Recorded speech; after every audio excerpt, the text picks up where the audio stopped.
Like many other surf destinations, Ericeira is suffering from the blessed and cursed situation that is so common in almost all surf villas around the globe. One local and a foreigner had a simple idea to close this gap.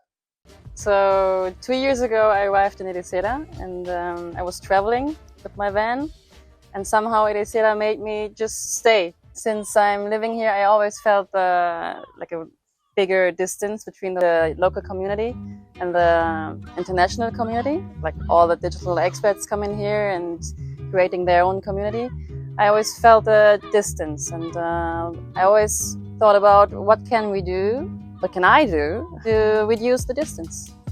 Our common friend Oliver had a famous paella, and we connected at the paella. Oliver introduced us, and we were just talking about what do you do, what you used to do. She said, "Oh, I used to work with magazines," and I said, "Well, it said it's a magazine."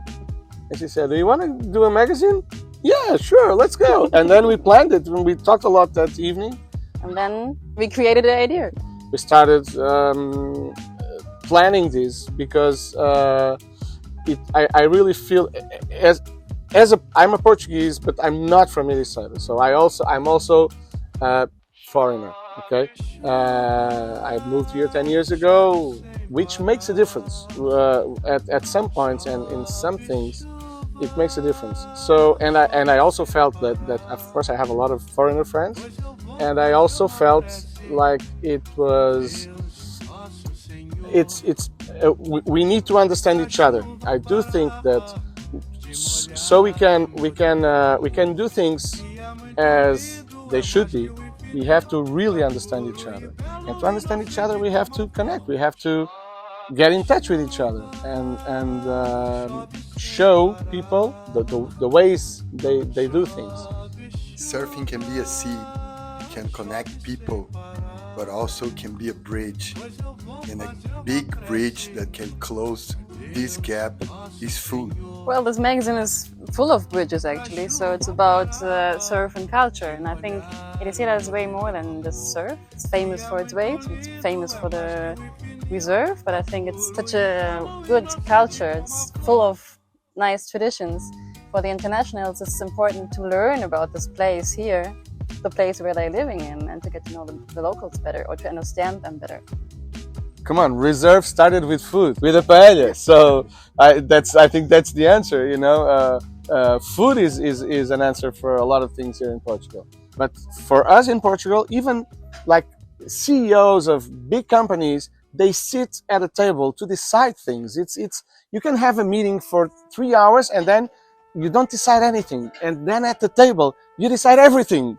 I think food is really important here, as you can see. People make choices driven by curiosity, and curiosity make people go deeper in the Portuguese folk culture. Sometimes it's about the land, sometimes it's just about the people. Yeah, sure. That's what makes me stay. Yeah, I really feel connected to this area. I fell in love. I always say I fell in love with Portugal, with the people, and also the language and a lot of traditions. I like it. I like it here. The locals got the roots, the culture, the food, the recipes, and the simple life vibes. And how about the foreigners? What do they bring to the table? One of the things that I really like about the foreign community, and that bridges for me, is freedom. Is a word that connects me to the expats here. Next time you stop by Ericeira or any other small villa, act cool. Respect the locals, shop local, and support the community that is around those paradise surf destinations. And of course, hit the link and support the Reservae Magazine crowdfunding. It will be on local shops, like a surf shop, but a restaurant or a cafe, a bar, and you can only buy there. You know, so. It's not promoting Ericeira. It doesn't need any more promotion.